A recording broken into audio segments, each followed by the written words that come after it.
Hello friends. इसके पहले वाले वीडियो में मतलब लेक्चर नंबर 3 के पार्ट 1 में चर्चाएं हुई हैं किसके बारे में कि पदार्थ की अवस्थाओं में जो परिवर्तन होता है उसका नाम कैसे लिखेंगे, उसके नामकरण के बारे में कि क्या प्रक्रिया है, उनका नाम क्या होगा। उसके बाद मैंने आपको सिखाया है कि कैसे आप विभिन्न प्रकार के तापों को आपस में बदलेंगे। यही सिखाया गया आपको ना कि डिग्री सेल्सियस को केल्विन में, डिग्री सेल्सियस को डिग्री फ़ारेनहाइट में, केल्विन को डिग्री सेल्सियस में। और अगर आपको डिग्री फ़ारेनहाइट दिया जाए, डिग्री फ़ारेनहाइट दिया जाए, आपको बदले की डिग्री कहे कि डिग्री सेल्सियस में बदलो, फार्मूला आपके पास वही है। क्या लिखेंगे? डिग्री फ़ारेनहाइट -32/9, डिग्री फ़ारेनहाइट -32/9 बराबर क्या लिखेंगे? डिग्री सेल्सियस बटा 5। ये थोड़ा याद करने सूत्र, उसमें देखिए जो वैल्यू दिया उसका मान रखो और जो नहीं दिया उसका मान निकाल लें आप, बस यही देखिए। और उसके बाद मैंने मतलब उसमें उसके पहले मैंने सिखाया था आपको संगलन के बारे में कि संगलन क्या है। ठीक है, संगलन क्या है? किसी भी ठोस वस्तु का द्रव में बदलना, इसी प्रक्रिया को आप बोलते हैं संगलन। किसी भी ठोस वस्तु के द्रव में बदलने की प्रक्रिया को आप बोलते हैं संगलन। और यह प्रक्रिया जिस निश्चित ताप पर होती है उसे आप बोलते हैं, ये जो है गलनांक है, ठोस का गलनांक बोल सकते हैं। और आपने लिख लिया कि जो बर्फ है इसका गलनांक कितना होता है? बर्फ का गलनांक लिखा आपने 0 डिग्री सेल्सियस, कि बर्फ जो है 0 डिग्री सेल्सियस पे गलना शुरू हो जाता है। ठीक है, या 273 0 डिग्री सेल्सियस या 273 केल्विन, 0 डिग्री सेल्सियस या 273 केल्विन, ये थोड़ा पता होना चाहिए। इसके बाद मैं आपको पढ़ाऊंगा संगलन की प्रसुप्त या गुप्त उष्मा। संगलन की प्रसुप्त उष्मा या संगलन की गुप्त उष्मा, अंग्रेजी है latent heat of melting. Melting, melting का मतलब है गलना या पिघलना, गलना या पिघलना, ठोस का द्रव में बदलना, इसको पिघलना भी कह सकते हैं। इस प्रोसेस को आप क्या बोल सकते हैं? पिघलना।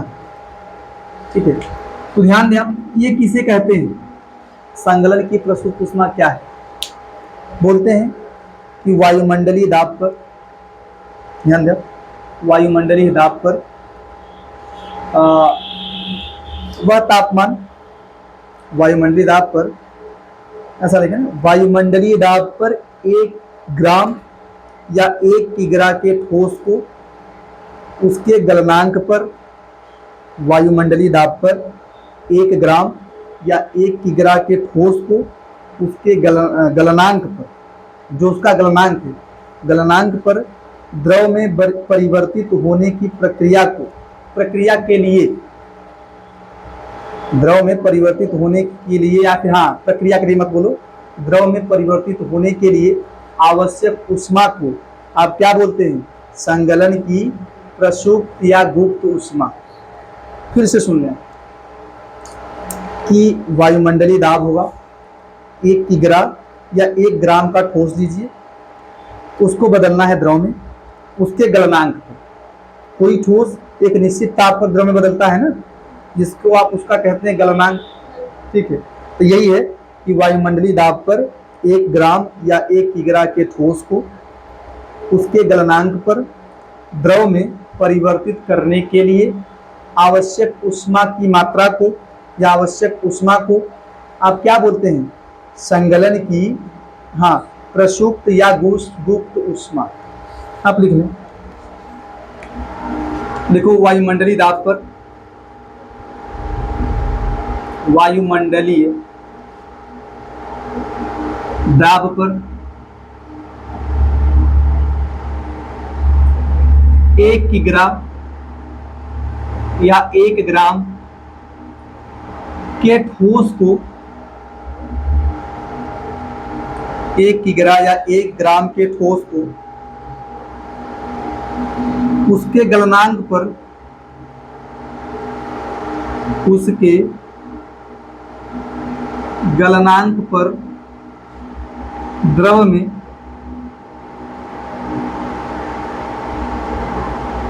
परिवर्तित करने के लिए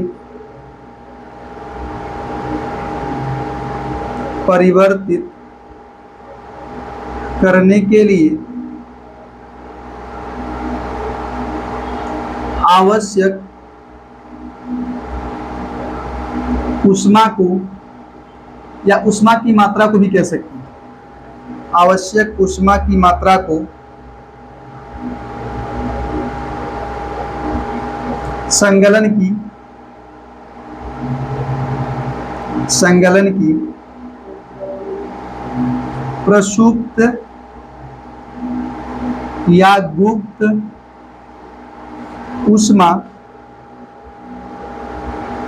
कहा जाता है। संगलन की प्रसुप्त या गुप्त ऊष्मा कहा जाता है। ध्यान दें आप, इसको आप लिखने के बाद सुनने पहले सुन लिखिएगा। इसके बाद एक नया शब्द है, इसको बोलते हैं वाष्पीकरण।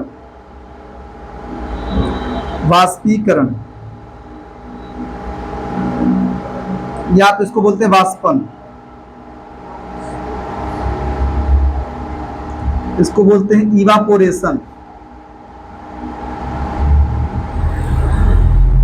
इवापोरेशन, वाष्पीकरण या वाष्पन। ध्यान दे परिभाषा क्या है, बोलते हैं ना, इसकी परिभाषा ऐसा बोल सकते हैं कि किसी भी ताप पर द्रव के वाष्प में परिवर्तित होने की प्रक्रिया को आप बोलते हैं वाष्पीकरण या वाष्पन। ये घटना आपको बहुत दिखाई देती है। जैसे आप देखते हैं ना, तालाब सूख जाता है, कपड़े सूख जाते हैं, तो उस प्रक्रिया में क्या होता है, जो आपके कपड़ों में जल होता है वो वाष्प में बदल जाता है। और वो वहाँ जो है वाष्प में बदलने के लिए किसी फिक्स ताप की जरूरत नहीं है। किसी भी ताप पर क्या हो सकता है, द्रव वाष्प में बदल सकता है।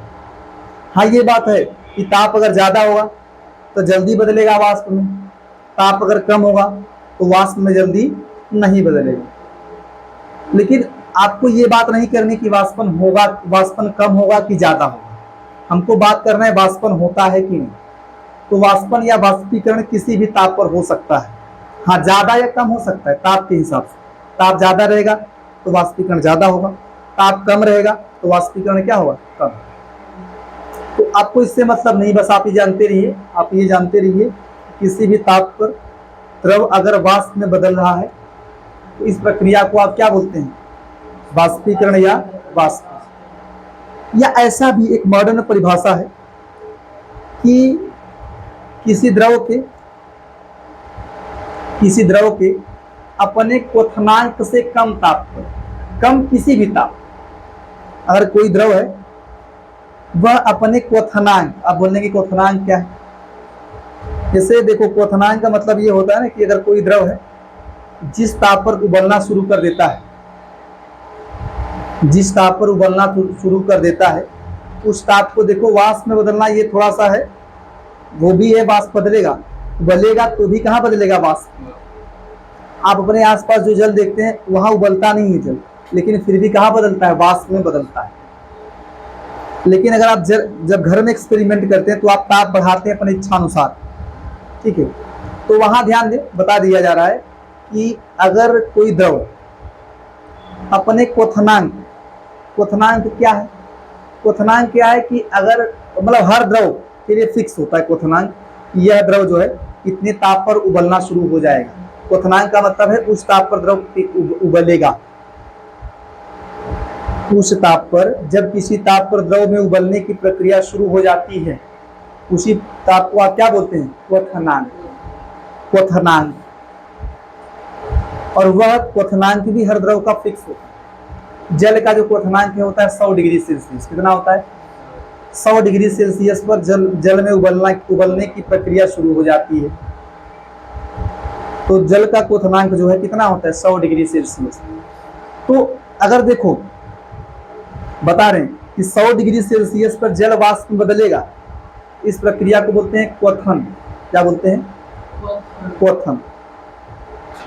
उबलना, अगर 100 डिग्री सेल्सियस ताप पर द्रव उबलेगा तो उसको बोलते हैं क्वथन। लेकिन अगर 100 डिग्री सेल्सियस से कम, वो कोई भी हो, 50, 60, 70, 80 जो भी हो, 100 डिग्री सेल्सियस से कम या अर्थात क्वथनांक से कम, ऐसा बोलो। अपने क्वथनांक से कम ताप पर हो, ताप हो, और वो कोई भी हो सकता है, 50, 60, 70, 80 कोई भी, ठीक है। ताप पर अगर कोई द्रव जो है वाष्प में बदलता है, गैस में बदलता है, इस प्रक्रिया को बोलते हैं वाष्पीकरण। नहीं समझ, ध्यान दें। वाष्पीकरण की परिभाषा तो ये कि किसी भी ताप पर अगर द्रव बदल जाए वाष्प में तो उसको बोलते हैं वाष्पीकरण। या इसकी एक मॉडर्न में डिफिनेशन परिभाषा ये है, यदि कोई द्रव अपने क्वथनांक से कम किसी भी ताप पर द्रव में बदल जाता है, यदि कोई द्रव अपने क्वथनांक से कम किसी भी ताप पर द्रव में बदल जाता है, उस प्रक्रिया को आप बोलते हैं वाष्पीकरण। और आपके आसपास जो है उबल क्वथन नहीं दिखाई देता है, क्या दिखाई देता है? वाष्पीकरण। क्योंकि 100 डिग्री सेल्सियस तो होगा नहीं ताप आपके वायुमंडल का, ठीक है। तो आप ज्यादा केस क्या देखते हैं? वाष्पीकरण वाले, मैक्सिमम केसेस, ठीक है। इसको लिखिए हम,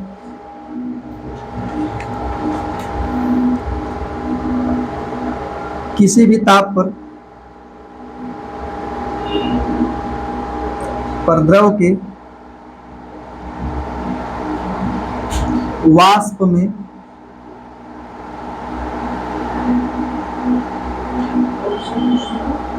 परिवर्तित होने की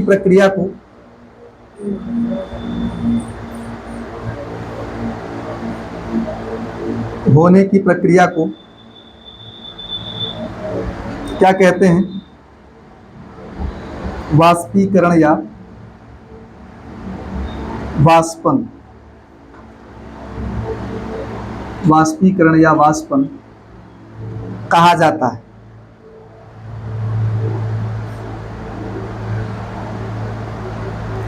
या इसी का एक और परिभाषा लिखें, क्या? अपने क्वथनांक से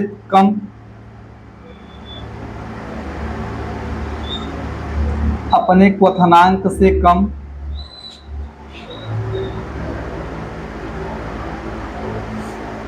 किसी भी ताप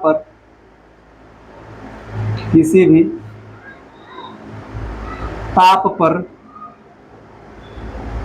द्रव के वाष्प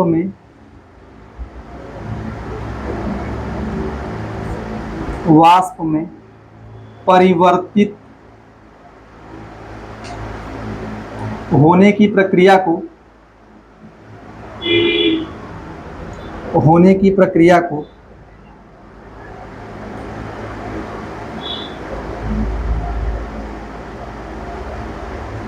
वाष्पीकरण या वाष्पन कहा जाता है।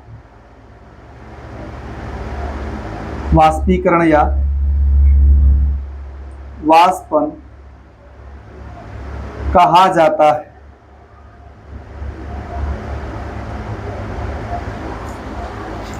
इसके बाद ध्यान दें, ये आपने समझ लिया ये वाला पॉइंट। इसी के आधार पर एक और हेडिंग है, उसको बोलते हैं वाष्पीकरण की गुप्त ऊष्मा। आप अगर इसको समझेंगे ना तो उसी के ट्रिक के हिसाब से इसको भी रख लीजिएगा। वाष्पीकरण की, देखो बता रहा हूं कैसे, गुप्त ऊष्मा।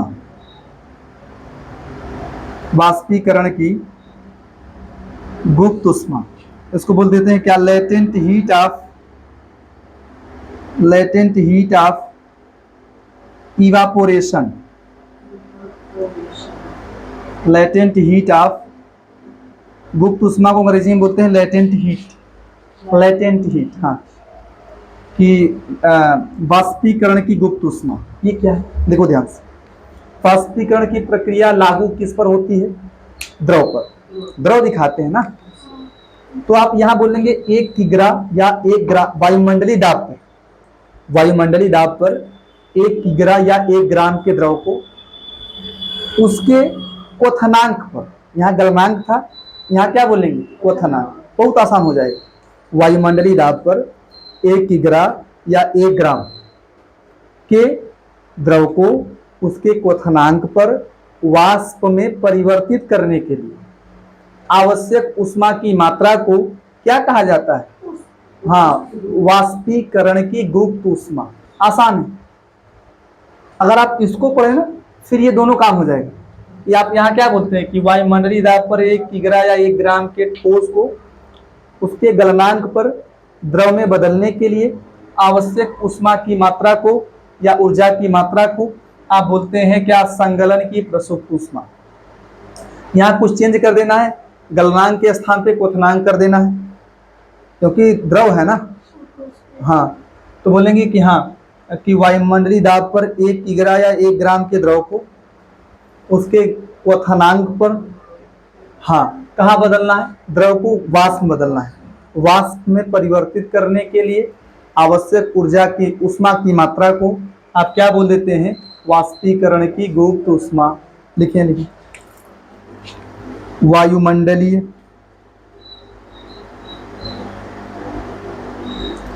दाब पर 1 किग्रा या 1 ग्राम के द्रव को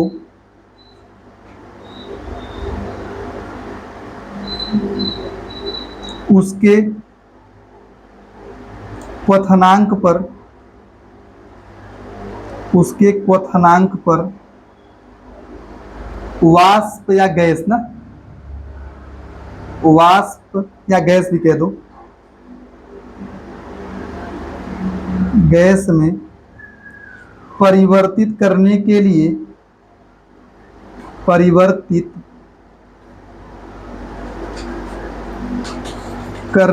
लिए आवश्यक ऊष्मा की मात्रा को क्या कहते हैं?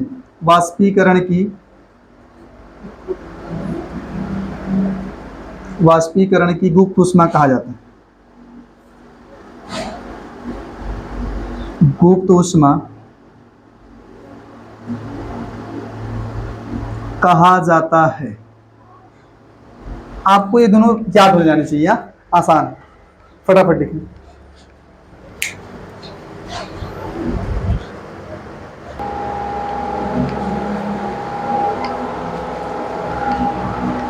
देखिए ध्यान से, आपका ये हो गया ना कि आपको इन दोनों को थोड़ा समझ के पढ़ना है।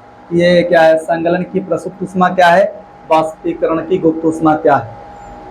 ठीक है, यहाँ ठीक है भाई कि यहाँ क्या है? वायुमंडलीय दाब पर 1 किग्रा या 1 ग्राम के ठोस को उसके गलनांक पर द्रव में परिवर्तित करने के लिए आवश्यक ऊष्मा की मात्रा को आप क्या बोलते हैं? संगलन की प्रसुप्त ऊष्मा या संगलन की गुप्त ऊष्मा। ये क्या है? वायुमंडलीय दाब पर 1 किग्रा या 1 ग्राम के द्रव को उसके क्वथनांक पर वाष्प में परिवर्तित करने के लिए आवश्यक, हाँ, ऊष्मा की मात्रा को आप क्या बोलते हैं? वाष्पीकरण की गुप्त ऊष्मा। इन दोनों को समझेंगे तो याद हो जाएगा आपके लिए, ठीक है। इसके बाद आपका अगला हेडिंग होगा, वो होगा क्वथनांक।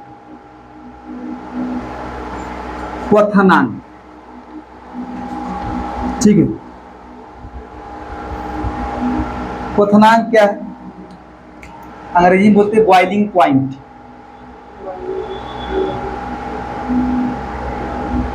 क्वथनांक की परिभाषा कभी कोई पूछता है, बॉइलिंग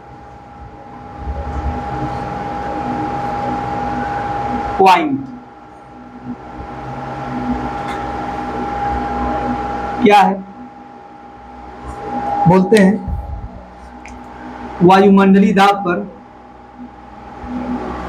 वायुमंडलीय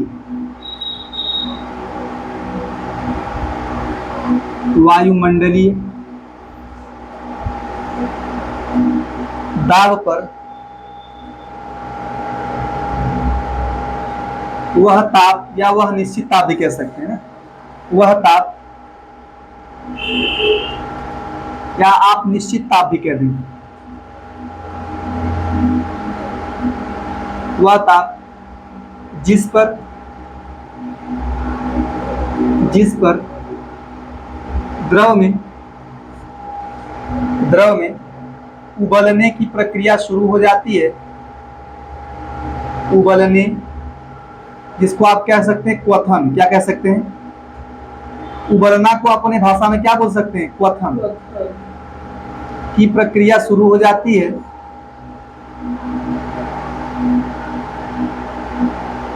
प्रक्रिया शुरू हो जाती है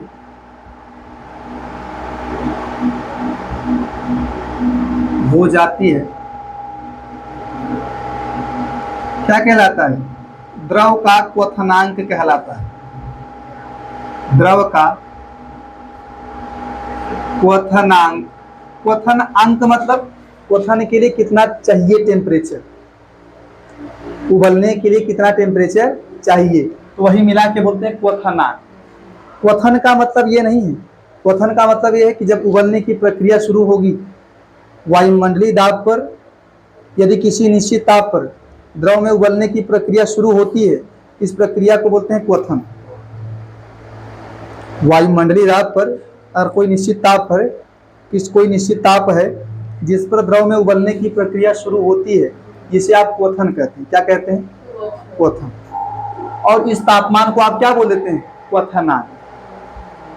उस तापमान को आप क्या बोल देंगे? क्वथनांक। तो मैंने पूरा मिक्स करके लिखा दिया है कि वायुमंडलीय दाब पर वह तापमान जिस पर द्रव में उबलने की प्रक्रिया शुरू हो जाती है, उस तापमान को क्या बोलेंगे आप? क्वथनांक।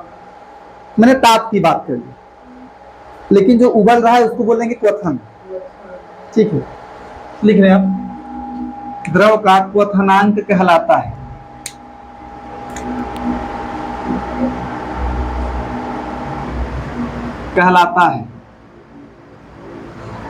आप लिख लेंगे कि जल का क्वथनांक कितना होता है?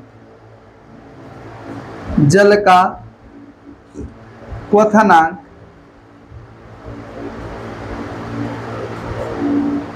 जल का क्वथनांक 100 डिग्री सेल्सियस या 200 कितना हुआ 373 केल्विन होता है। जल का क्वथनांक 100 डिग्री सेल्सियस है, कितना होता है? 373 केल्विन। जोड़ लेंगे 273 आप। इसके बाद देखिए एक नोट पॉइंट दिखा रहा हूं कि वाष्पीकरण, देखो यही बता रहा, मैंने आपको भी बताया इसके बारे में कि वाष्पीकरण एक सतही का मतलब सतह पर होने वाली सतही प्रक्रिया है, प्रक्रिया या गुण है, जबकि क्वथन कौन सा गुण है भाई? समष्टि गुण है। क्वथन एक समष्टि गुण है। मतलब समझे आप कि वाष्पीकरण जो होता है सतह पर होता है, लेकिन उबलने की प्रक्रिया कहाँ होती? बीच में। हाँ, अगर बीच में होती है, अगर सतह पर होगा तो सतही प्रक्रिया होगा, अगर बीच से शुरू होगा तो आप उसको बोलेंगे समष्टि। कौन सा गुण है? समष्टि गुण। थोड़ा सा आप इसको जितना हो सके पढ़िए, अभी लिखने का प्रयास न करें, जितना पढ़ेंगे उतना बेहतर रहेगा, फिर अभी समय दिया जाएगा लिखने के लिए आपको। इसके बाद देखिए क्वथन आपने समझ लिया, क्वथनांक के बारे में। ठीक है, अब आपको क्या पढ़ाया जाएगा? आपको पढ़ाएंगे संघनन क्या है। संघनन क्या है? तो आप वही बोलेंगे ना कि किसी गैस के द्रव में परिवर्तित होने की प्रक्रिया को आप क्या बोलते हैं? संघनन। अब सब आसान सी परिभाषाएं अभी हैं, मैं थोड़ा लिखा दे रहा हूं, फिर आप आराम से लिखिए, उसके पहले आप पढ़िए। ठीक है, और लिखने का ध्यान दें आप। लिखने का तरीका ये होता है ना, जब आप लिखा करें थोड़ा बोल के लिखा करें। बोल कर लिखने से बातें मन में जल्दी सेट होती हैं। मतलब आराम से ही बोलिए, तेज से नहीं बोलना है, बोल कर लिखें आप। इससे क्या होता है, जो है ना बातें जो है दिमाग में जल्दी सेट होती है। ठीक है, अभी देखो मैं किसकी बात कर रहा हूं? संघनन की। अंग्रेजी बोलते हैं कंडेंसेशन। क्या बोलते हैं? कंडेंसेशन, ये क्या है? बोलते हैं गैस के द्रव में परिवर्तित होने की प्रक्रिया को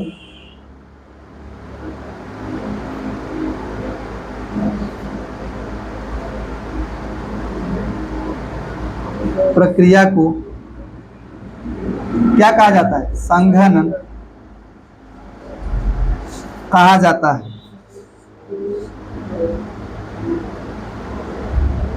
संघनन कहा जाता। समझ पा रहे हैं आप कि गैस के द्रव में परिवर्तित होने की प्रक्रिया को आप बोलते हैं संघनन। इसके बाद अगला पॉइंट क्या है आपका? अगला आपका है हिमीकरण या जमना।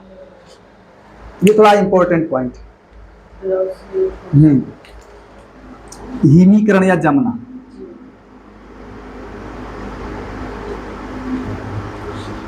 हिमीकरण या जमना, इसको अंग्रेजी में बोलते हैं फ्रीजिंग। क्या बोलते हैं? फ्रीजिंग। ठीक है। क्या बोलते हैं आप कि किसी द्रव के ठंडा, ऐसा लिखो, ठंडा करने पर किसी द्रव के, आप ऐसा ना लिखे ठंडा करने पर, दाब लगाएंगे तो भी तो हो सकता है।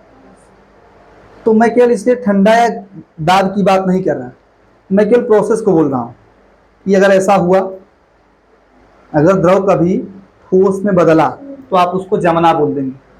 अब वो चाहे दाब लगाने से बना हो, चाहे वो दाब लगाने से द्रव ठोस में बदला हो, चाहे वो ठंडा करने पर बदला हो, हमने इस प्रक्रिया की बात नहीं।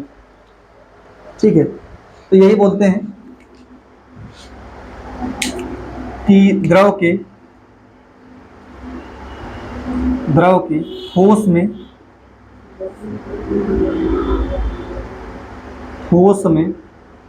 परिवर्तित होने की प्रक्रिया को क्या कहा जाता है? हिमीकरण। क्या कहा जाता है भाई? हाँ, प्रक्रिया को हिमीकरण कहा जाता है। ये लिख लिया आपने? हाँ, नीचे ये लिख सकते हैं कि वह निश्चित तापमान, जैसा लिखो, वायुमंडलीय दाब पर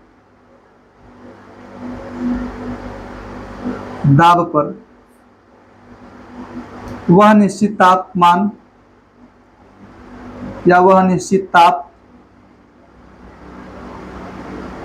जिस पर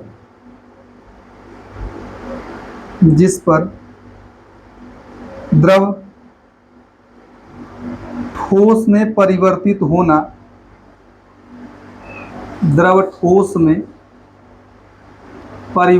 होना शुरू कर देता है,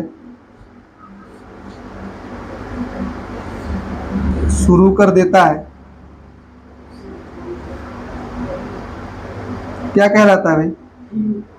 नहीं, हिमांक कहलाता है। क्या कहलाता है? द्रव का हिमांक, अंग्रेजी में बोलते हैं फ्रीजिंग पॉइंट। क्या बोलते हैं? हाँ, फ्रीजिंग पॉइंट कहलाता है। आप इन परिभाषाओं को समझ के पढ़ेंगे, ठीक है, रटना नहीं। एक बार पढ़ेंगे समझ में नहीं आया, दोबारा पढ़ो, समझो, वर्ड को समझोगे तो अपने आप मन में सेट होंगी। रटने का प्रयास करेंगे तो बहुत प्रॉब्लम है, आपके लिए बता रहा हूँ। रटना नहीं बिल्कुल, वर्डों को बोलो कि वायुमंडलीय दाब पर कोई निश्चित ताप होगा, उस पर जो है अगर द्रव जो है ठोस में बदलना शुरू कर देगा, तो उस ताप को, जिस ताप पर जो द्रव है वो ठोस में बदलना शुरू कर रहा है, उस ताप को आप बोल सकते हैं द्रव का हिमांक। हिमांक मतलब जमने के लिए कितना ताप चाहिए, जमने के लिए कितना ताप चाहिए। तो आपको बता दे रहा हूं कि जो जल है, जल का हिमांक होता है -4 डिग्री सेल्सियस। अगर जल को बर्फ में बदलना है तो उसके लिए कितना ताप चाहिए? हाँ, ये जानते रहिए, लिख दे रहा हूं मैं आपको। जल का हिमांक, जल का हिमांक कितना होता है? -4 डिग्री सेल्सियस होता है। सर पूरा मिला दे, -4 डिग्री सेल्सियस होता है। ठीक है, इसके बाद आपको क्या पढ़ाया जाएगा? हिमांक हो गया। अब पढ़ाएंगे आपको ऊर्ध्वपातन। क्या बोल पढ़ाएंगे? ऊर्ध्वपातन क्या है, निक्षेपण क्या है। ठीक है, इसको लिखें फटाफट।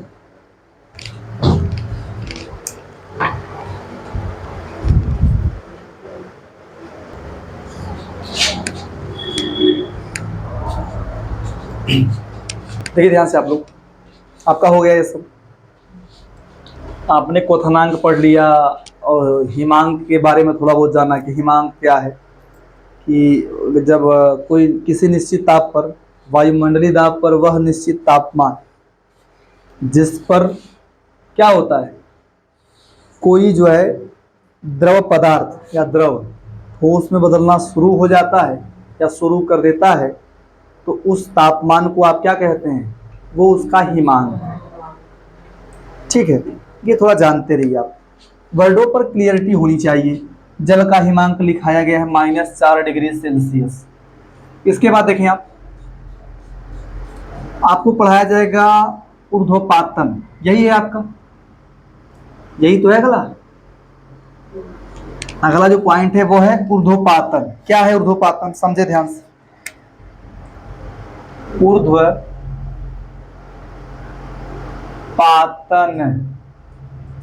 इसको बोलते हैं सब्लिमेशन। क्या बोलते हैं? सब्लिमेशन। क्या है? ध्यान दिया, सब्लिमेशन क्या है?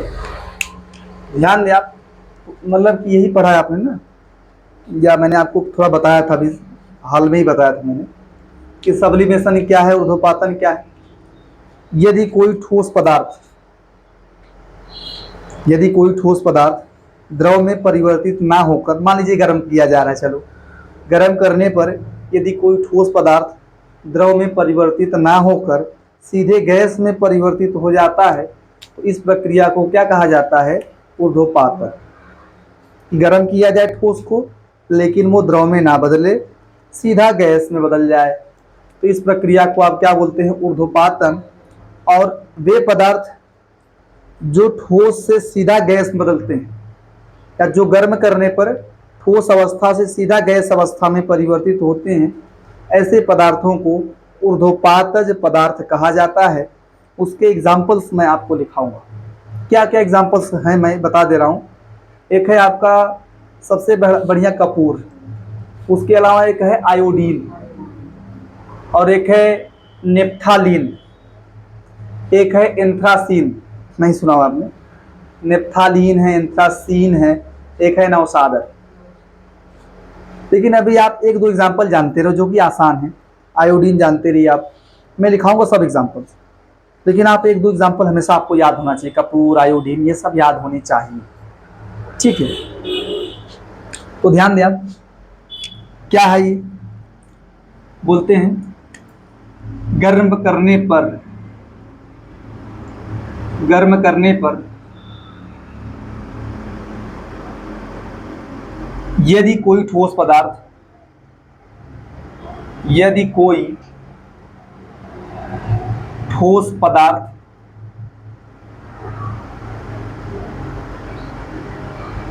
द्रव में परिवर्तित ना होकर,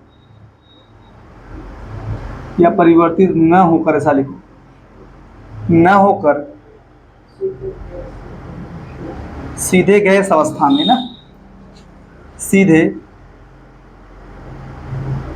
गैस अवस्था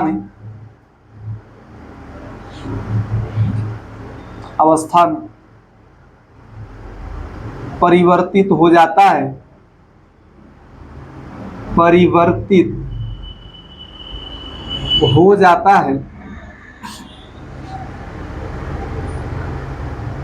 तो इस प्रक्रिया को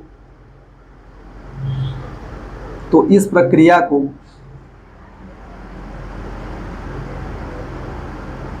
क्या कहा जाता है? ऊर्ध्वपातन कहा जाता है। ऊर्ध्वपातन कहा जाता है।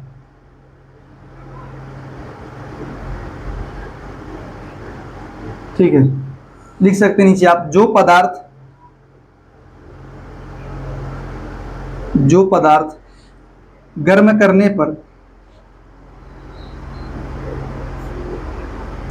करने पर ठोस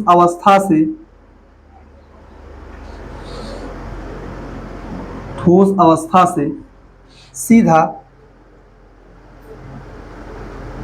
गैस अवस्था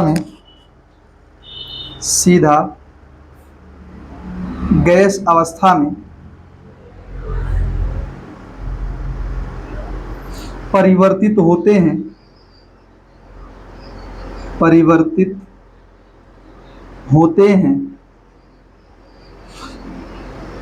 ऐसे पदार्थों को ऐसा कहते हैं ना, ऊर्ध्वपातज पदार्थ कहलाते हैं। ऊर्ध्वपातज पदार्थ कहलाते हैं। अंग्रेजी में बोलते हैं सबलाइन। क्या कहते हैं? सबलाइन कहलाते हैं। इनके एग्जाम्पल्स क्या है, उदाहरण क्या है? इसके उदाहरण है क्या? एक है कपूर, एक है आपका नौशादर, इसको बोलते हैं अमोनियम क्लोराइड। क्या बोलते हैं? Ammonium chloride. इसका सूत्र होता है NH4Cl। नौशादर, कपूर, और आपका क्या है? आयोडीन।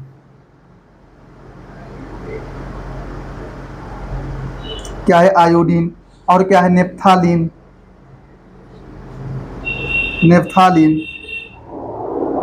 और क्या है? एंथ्रासीन। ये सब आपके एग्जाम्पल है किसके? ऊर्ध्वपातज पदार्थों के। मतलब ऊर्ध्वपातज पदार्थ का मतलब क्या है कि ये ठोस होते हैं और गर्म करने पर सीधा क्या बदलेंगे? गैस, सीधे गैस अवस्था में बदल जाएंगे। इसके बाद एक अगला परिभाषा क्या है? वह निक्षेपण। क्या है? निक्षेपण। इसको बोलते हैं डिपोजिशन, बोलते हैं आप। निक्षेपण को बोलते हैं डिपोजिशन। ठीक है, निक्षेपण।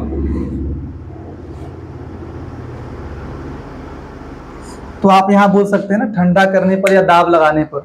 ठीक है, ये दो प्रक्रियाएं हो सकती हैं। तो आप ऐसा लिखो, यदि कोई गैस पदार्थ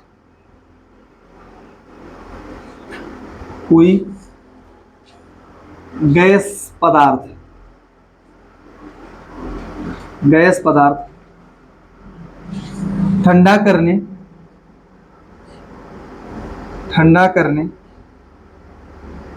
या दाब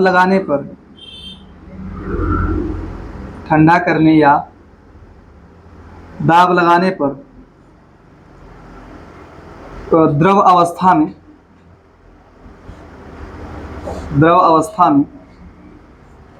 आगे लिखेंगे, द्रव अवस्था में परिवर्तित न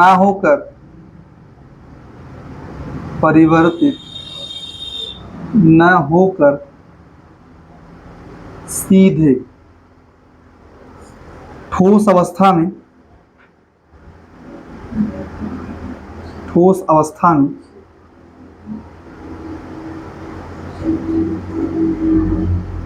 परिवर्तित हो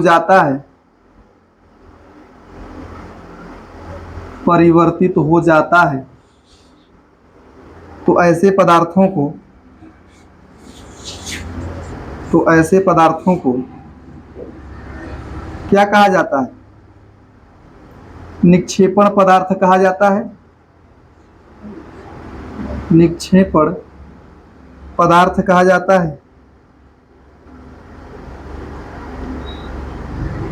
और इस प्रक्रिया को